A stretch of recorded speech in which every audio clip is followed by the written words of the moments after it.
temptation to look back. Why we destroy what we love most when fear wins.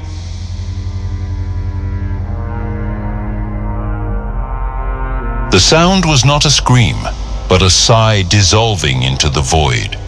In due precise instant, the universe seemed to hold its breath as Orpheus, the greatest musician the earth had ever known, committed the mistake that would echo for millennia. It was not death that took Eurydice a second time. It was doubt. It was the unbearable weight of a silence he did not know how to interpret. All of us, at some point in our lives, have been Orpheus. All of us have held what we loved most within arm's reach, only to let the cold shiver of insecurity make us turn our heads and destroy everything. Before we dive into the dark psychology of this myth, if you seek to understand the secrets hidden within ancient symbols, like this video, comment your view on Orpheus's mistake, suggest the next myth, and subscribe to the Symbolic Mythology channel so you don't miss any decoding.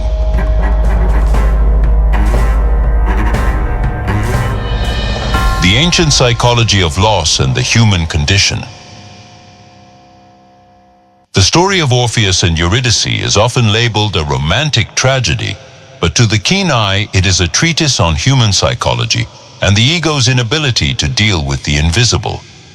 When Orpheus descends into the underworld, he is not just challenging Hades, he is challenging the natural order of grief and loss. The myth teaches us that love, in its purest form, requires a surrender that fear constantly tries to sabotage. In the script of modern life, Eurydice represents our deepest dreams, our dearest relationships, or our own peace of mind. The path back from the underworld is the journey of recovery. However, the symbolism of the dark tunnel is clear. Progress does not always make noise. Sometimes what we love most is walking right behind us in absolute silence, waiting only for us to have the courage to keep moving forward.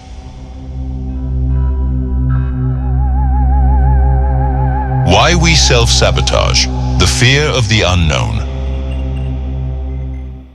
Why did Orpheus look? The short answer is fear, but the deep answer is the narcissism of fear. Fear convinces us that we are the center of a cosmic conspiracy. Orpheus began to believe the gods were deceiving him, that Eurydice's silence was, in fact, her absence. This is the point where self-sabotage manifests. When we are about to achieve success or total happiness, our minds create disaster scenarios. We prefer to look and lose everything than to live with the uncertainty of whether what we love is still there. In mythology and symbolism, looking back is the act of wanting to control the uncontrollable. We want proof, evidence, a guarantee. But love and destiny do not operate under guarantees. They operate under faith and trust.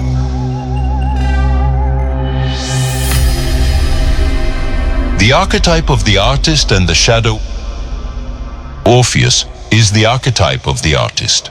His music moves stones and tames beasts, but it cannot tame his own heart. Here lies a vital lesson about the archetypal shadow.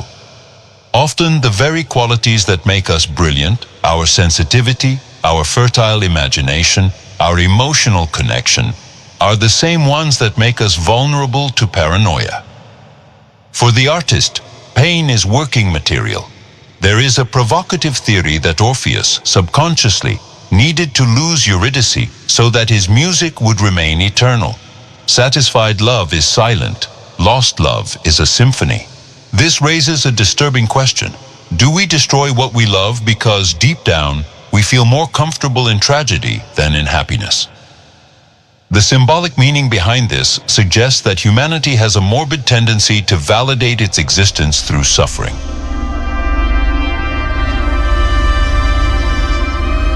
The underworld as a metaphor for the subconscious.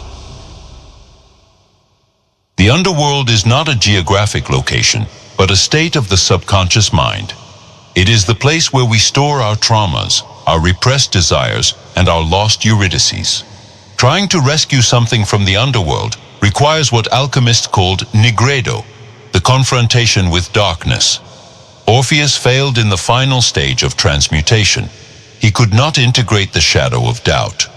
In the context of personal development, this happens when we begin a healing process but give up at the last minute because the silence of change scares us more than the familiar pain of the past. The myth warns us that to bring light to the outside world, we must first trust it while we are still in the dark.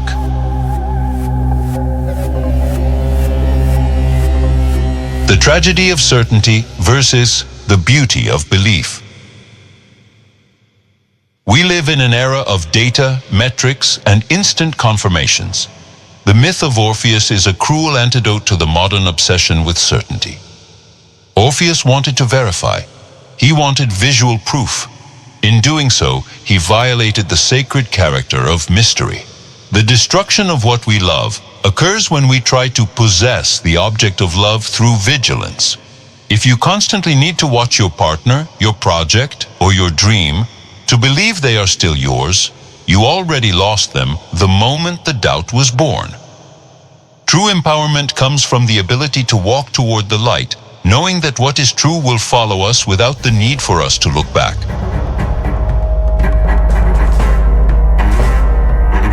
The legacy of the liar. Transformation through art.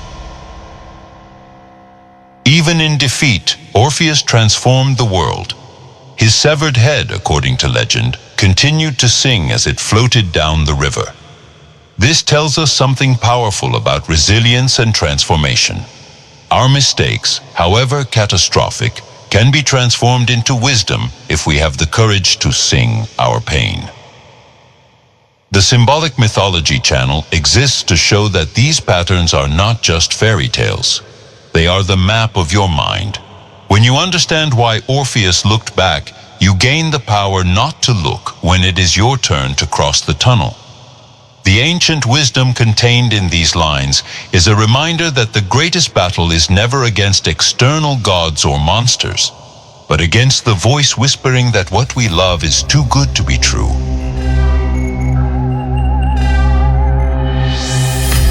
Final reflection. The second chance. At the end of the myth, it is said that Orpheus and Eurydice finally reunited in the Elysian fields, where he can look at her as much as he wants. The final lesson is about forgiveness. Sometimes we need to lose something definitively in the material world to gain it eternally in the world of meaning. Do not punish yourself for your past looks back.